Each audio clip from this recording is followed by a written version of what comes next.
नमस्कार, मैं हूं सैयद सुहेल और 5 की पंचायत में आपका स्वागत है। नोटबंदी का आज 32वां दिन है। बैंकों में 3 दिन की छुट्टी है। एटीएम के आगे लंबी लाइनें हैं। अभी भी देश के तमाम एटीएम या तो काम नहीं कर रहे हैं या तो उनमें पैसे नहीं हैं।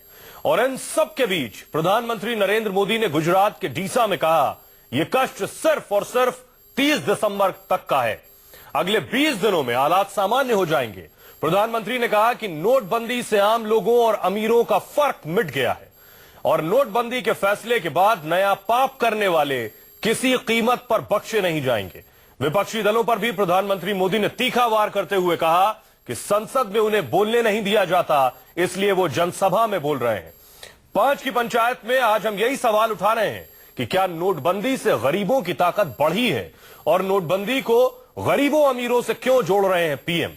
आपको पैनल से मिलवाएंगे, लेकिन उससे पहले सुनिए प्रधानमंत्री ने क्या कुछ कहा।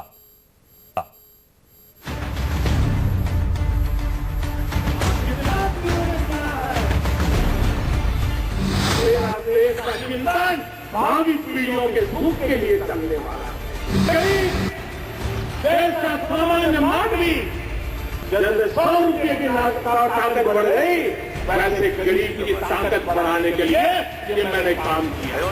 गरीबों पे बातें करना अलग होती है, गरीबों के लिए नीतियां बना कर कठोरता से लागू करने के लिए समर्पण का भाव लगता है। आवाज पूरी आ रही है, का भाषण से निकाल दिया।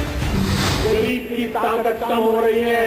जैसे 1000 की नोट की कीमत थी, 100 की नहीं थी, अमीर की थी, गरीब की नहीं थी। आज गरीब की भी ताकत बढ़ गई है, 100 के नोट की भी ताकत बढ़ गई है। गरीबों को लूटने का खेल, मध्यम वर्ग को शोषण करने का खेल अब नहीं चलेगा और इसलिए मुझे आपके आशीर्वाद चाहिए। आपने सुना प्रधानमंत्री नरेंद्र मोदी को। हमारा सवाल यही है कि क्या नोटबंदी से गरीबों की ताकत बढ़ी है। हमारे साथ खास मेहमान बीजेपी के नेता सैयद जफर इस्लाम, कांग्रेस के नेता राजीव त्यागी और बीएसपी लीडर सुधींद्र भदौरिया जुड़ रहे हैं। आप सभी मेहमानों का बहुत बहुत स्वागत है। जफर इस्लाम जी, मेरा पहला सवाल आपसे है। कहा जा रहा है कि नोटबंदी से गरीबों की ताकत बढ़ी है, लेकिन कतारों में भी गरीब नजर आ रहे हैं, मौत भी गरीब की हो रही है, नौकरी भी गरीब की जा रही है, रेहड़ी पटरी वालों का धंधा जो चौपट हुआ है वो भी सब गरीब हैं।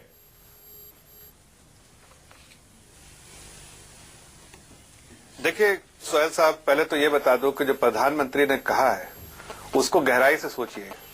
ये आप मोमेंटरी जो प्रॉब्लम हो रहा है, पिछले कुछ दिनों से जो प्रॉब्लम है, और 30 तारीख का पहले दिन से कहा है प्रधानमंत्री ने कि मुझे समय चाहिए 30 तारीख 30 दिसंबर तक का।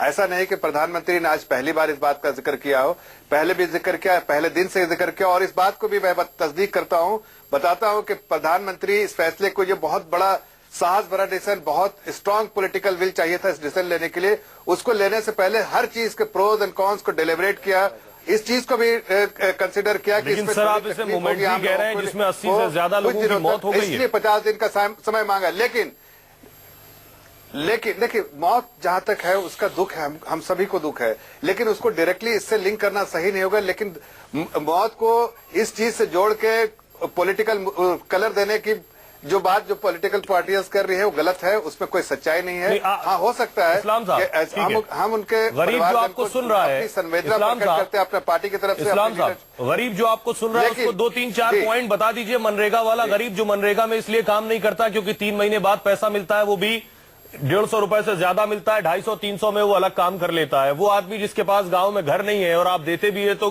कुछ 1000 रुपए देते हैं घर बनाने को, उसे क्या मिलने वाला है? 2-3 पॉइंट में बता दें, मैं डिबेट में आगे बढ़ूं। हाँ ठीक है, देखिए सबसे पहले कि अगर गवर्नमेंट के फाइनेंस, देखिए इस पूरे प्रोसेस के बाद 30 तारीख तक आज सभी लोग बात कर रहे हैं, लेकिन जब गवर्नमेंट फाइनेंस जब इंप्रूव होगा, इससे जब गवर्नमेंट के पास पैसे बचेंगे जब, तो इसके जो रूरल डेवलपमेंट में जो काम होगा, जो रूरल इंफ्रास्ट्रक्चर में काम होगा, तो किसकी लाइफ में अच्छा आएगा।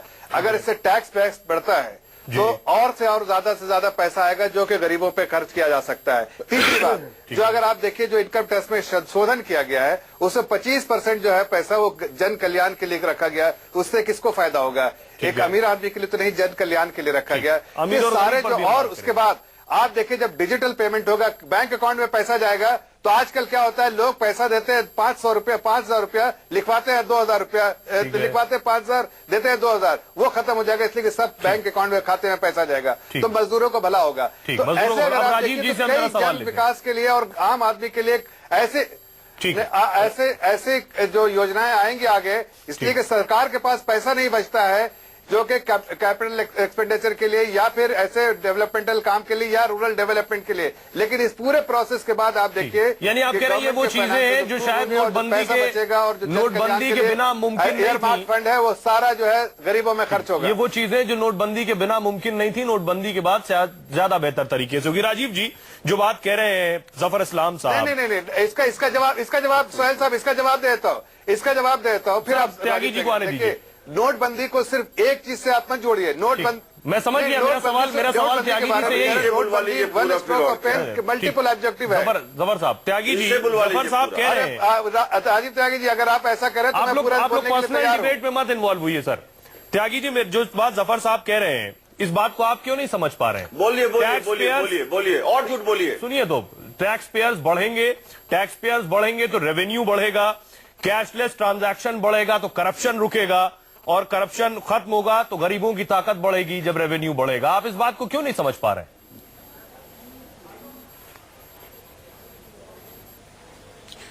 तवारीख की नजरों ने वो दौर भी देखे हैं, लम्हों ने खता की थी, सदियों ने सजा पाई।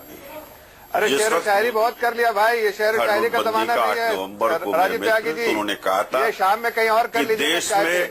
देश से आतंकवाद, काला धन और फर्जी करेंसी रुकने का काम होगा, लेकिन मुझे मेरे मित्र बता दें और मोदी जी बता दें कि कितना काला धन अभी तक पकड़ा गया, पहली बात। आतंकवाद पे कितना नकेल कसा गया है, दूसरी बात। और तीसरा, 400 करोड़ की कुल फेक करेंसी है देश में, उसमें कितना क्या नाम उसका अभी तक पकड़ा गया है। मैं एसोचैम के कुछ आंकड़े देना चाहूंगा जो आपके सम्मानित व्यूअर्स है, मैं उनसे बात करना चाहूंगा, बीजेपी के प्रवक्ता को समझाने की कोशिश नहीं करूंगा। 1,28,000 करोड़ रुपए का अब तक नुकसान हो चुका है। 12 लाख ट्रकों का अभी तक ये नुकसान हो चुका है कि 12 लाख ट्रक नहीं चल पा रहे हैं देश में, जिससे इकोनॉमी ध्वस्त होने के कगार पे है। 1,30,00,000 ट्रेडर हैं पूरे देश में, छोटे मोटे व्यापारी जो कि दिहाड़ी मजदूरों को भी रखते हैं, जो 3,30,00,000 लोगों को रखते हैं। 18 करोड़ किसान हैं देश में, 20 करोड़ करीब दिहाड़ी मजदूर हैं पूरे देश में। उनको देखिए रोजगार नहीं मिल पा रहा है, लोगों का पलायन अपने गांव की तरफ हो रहा है। सुहेल साहब, जो चिंता का विषय जिसकी वजह से रूरल डिस्ट्रेस हो जाएगा। राजीव जी, उस पर जफर साहब का कहना है कि वो वक्ती तकलीफ है कि गांव में रूरल डिस्ट्रेस होगा। देखिए पहले तो एक जवाब दे दूं। मैं यही तो कहना चाहता हूं जफर साहब, जिस दिन से मोदी जी बने हैं, जिस दिन से मोदी जी बने हैं, मैं जवाब दे दूं, जिस दिन से मोदी जी बने, जफर साहब शांत रहिए, बीच में बोलिए। त्यागी जी, आप हमेशा बेवकूफी करते हैं, आप नहीं, आप बिहार के लोग अपमानित कर रहे हैं, आप गलत तरीका है आपको नहीं, आप गलत बयानी से काम ले रहे हैं। आप समझ हमेशा बेवकूफी करते हैं, शेरो शायरी और चाय का मौका नहीं है। नहीं, आप अपनी आवाज थोड़ा कम करके बात कीजिए। चैनल पर बैठ करके नहीं, आप गलत बयानी से काम करते हैं। आप शेरो शायरी बोल के आप क्या सोचते हैं? आप अपमानित करते हैं बिहार के लोगों को, इस तरह से बोलते हैं कि बिहारी मजदूरों के बारे में पहले दिन से कहते हैं, बयानी से काम मत कीजिए। हम लोग बात आप कुर्बानी, आपने देखा था, आप हमारे साथ रह चुके हैं कई जगह पे, आप लोगों को उस्काने की भी कोशिश किया, तब भी लोग हमारे साथ। राष्ट्रवाद के नाम पर सहयोग मांगा गया, अब फिर राष्ट्रवाद के नाम पर लोगों को लाइन में लगाया गया। लाइन में 90 से ज्यादा लोग बाग मर चुके हैं। त्यागी साहब, 1500 लोग आप लोगों ने, अरे भाई थोड़ा तो देश से प्रेम करो राजीव त्यागी, होगा। 2400 करोड़ तो देश से प्रेम करो। 2400 करोड़ नोट चाहिए देश के लिए काम है, ये 300 करोड़ नोट इसके लिए बैंक छाप सकता है। 4 महीने तक अभी भी पैसा नहीं आएगा लोगों की जेब में, पहली बात। दूसरा जो थोड़ा देश प्रेमी बनिए। 1,00,000 करोड़ रुपए अभी तक बैंकों में जमा हो चुका है, 5,000 करोड़, और सरकार आप अभी लगता है कि आप उसी शाम के चाय में बैठे हुए हैं। विषय है, ठीक है। देश सुधीर जी की तरफ बढ़ रहा है। राजीव जी आपके पास आऊंगा। राजीव जी, रूरल डिस्ट्रिक्ट की तरफ बढ़ रहा है देश। राजीव जी आपके पास और ये आऊंगा। शेख चिल्ली के हसीन सपने बीजेपी के लोग बाग देखना बंद करें। अब देश आगे बढ़ रहा है, गया है, आप जो है डिस्ट्रेस की तरफ है, देश आगे बढ़ रहा है, देश की जनता आगे बढ़ रही है। राजीव जी ऐसे बात करेंगे तो सीना चोरी, राजीव जी कमजोर प्रधानमंत्री और जफर साहब अभी जवाब मत दीजिए। राजीव जी, सुधीर जी, मेरा सवाल आपसे ये, प्रधानमंत्री ने सुहेल कहा साहब, कि मैं वो लोग, बीच में नहीं बोला था। ठीक है राजीव जी, सुहेल हो गया, साहब, मैं बीच में नहीं बोला राजीव था। जी ठीक बीच में है, वो मैं बोले आपके थे। पास आऊंगा। सुधीन जी, आज प्रधानमंत्री ने कहा कि वो लोग जो इस बात को नहीं समझ रहे हैं कि नोटबंदी के फायदे होंगे और क्या होंगे, या उनको नकार रहे हैं, उन्होंने चरवाक मुनि कहा। चारू धनवाक यानी मीठी बोली बोलने वाला चरवाक का सिद्धांत, जो स्वर्ग मानता था न नर्क मानता था और सत्ता के खिलाफ बोलता था। आप लोग भी उसी चरवाक मुनि की कैटेगरी में है क्या सर?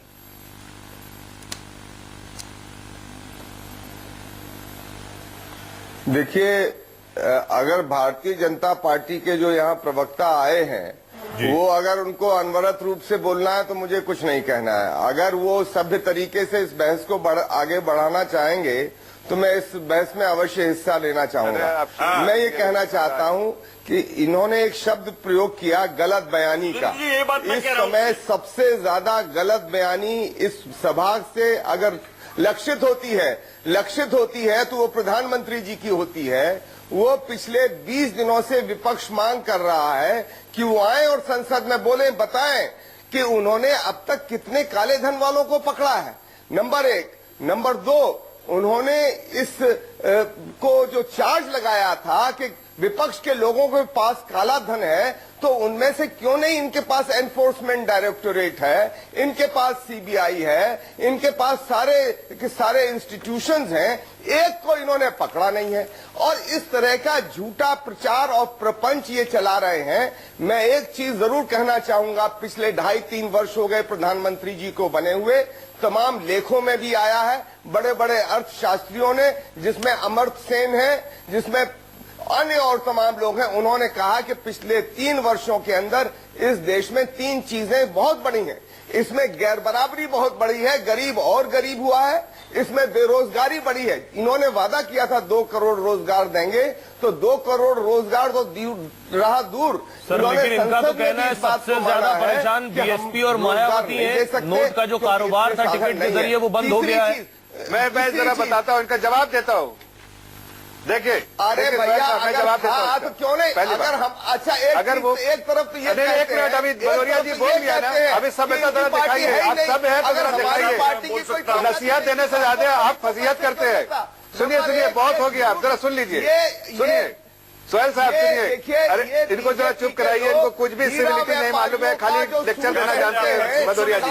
सुन लीजिए, सूट पहनने वाले लोग पॉलिटिकल पार्टी के लीडर लगाते हैं, काले धन को जमा करके रखे हुए थे, पकड़ा जा रहा है, तकलीफ हुई है। और सबसे बड़े उसमें व्यक्ति वहाँ पे, और आपके पार्टी के लीडर है, आपको मालूम है आपकी पार्टी के लीडर नोट उल्टा चोर कोतवाल को डांटे। भारतीय नोट जनता लेती है तो पार्टी टिकट देती है, टिकट बेच के नोट लेती है ना, आपको मालूम है ना।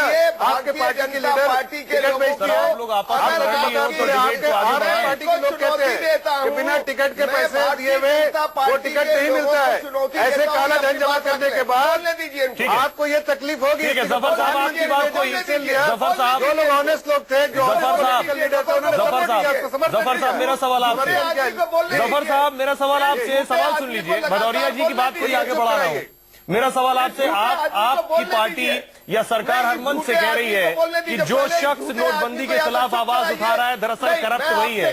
सुधींद्र जी भी जिस बात को कह रहे हैं, सुधींद्र जी इस बात को कह रहे हैं, अगर वो करप्ट है, सुधींद्र जी आदमी को चुप कराइए। सुधीन जी, नहीं, जफर साहब, पहले चुप कराइए। वो चुप हो गए, वो चुप हो गए, वो चुप हो गए। अब सवाल भी सुन लीजिए। आदमी चुप होगा। अरे भदौरिया जी सुन लीजिए, जफर साहब, जफर साहब सवाल सुन लीजिए। सिविलिटी नाम की चीज ही नहीं है। जफर साहब सवाल, uncouth, and you are the way you are talking, you are Zafar साहब, explaining yourself. You are behaving as if you have never been to a civilized Zafar साहब, ये निजी प्रहार मत करिए। जफर साहब, ये निजी प्रहार मत करिए प्लीज।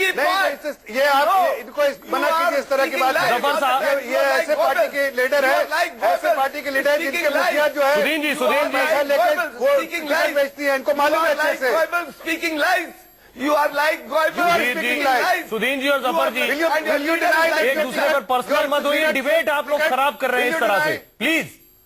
मेरा सवाल जफर साहब आपसे ये है, you are speaking lies. Zafar साहब, सुधीन जी जो कह रहे हैं, जफर साहब सवाल सुनिए। सुधीन जी, आपका ही सवाल बढ़ा रहा हूँ मैं आगे। चुप कराइए। सुधीन जी, आपका ही सवाल बढ़ा रहा हूँ। जफर साहब, सुधीन जी जो सवाल कर रहे हैं कि आप अगर कह रहे हैं कि जो नोटबंदी के खिलाफ बोल रहा है वो करप्ट है, उसके पास पैसा है, तो आपकी कौन सी एजेंसी ने अब तक किसी पॉलिटिकल पार्टी के लीडर को पकड़ा है? आपकी पॉलिटिकल पार्टी के, चाहे वो मनीष हो, चाहे कोलकाता से हो या तमिलनाडु से हो, आपकी पॉलिटिकल पार्टी, आपकी पार्टी के लोगों के पास से 33 लाख और लाखों रुपया नए नोट बरामद हुए हैं। आपने किसी और पार्टी से अब तक क्यों नहीं पकड़ा? सिर्फ सबके ऊपर आप इल्जाम लगा रहे हैं इसके सिवाय। देखिए सोहेल साहब, ऐसा है, ये आप समझ लीजिए कि आप देखिए कि आपके विपक्ष में देखिए कुछ पॉलिटिकल पार्टी के लोग, उन्होंने बिल्कुल सराहा है दुष्यंत को। सर मेरा सवाल ये नहीं है, मेरा सवाल जफर साहब, मेरा सवाल ये नहीं है। सुदीन जी जो बात कह रहे हैं उनकी छवि अच्छी है। नहीं, जो लोग बोल रहे जवाब हैं दीजिए। वेल से वेल, ना मेरे सवाल से सुदीन जी प्लीज, मैं आपका सवाल पूछ रहा हूँ। सुदीन जी मैं आपका सवाल पूछ रहा हूँ। जफर साहब, आदमी पर आरोप लगाता हूँ। कहाँ से आप पकड़ के लाए? कौन सा आदमी है ये? आदमी कहाँ से लाया पकड़ के इसको? जफर साहब आप क्यों ऐसा बोल रहे हैं? आप डिबेट को खराब कर रहे हैं अनसिविलाइज्ड आदमी को। जफर साहब। नहीं, अनसिविलाइज्ड आदमी को देखिए किस तरह जफर से बात साहब, कर इस रहे हैं। सवाल का जवाब है आपके पास?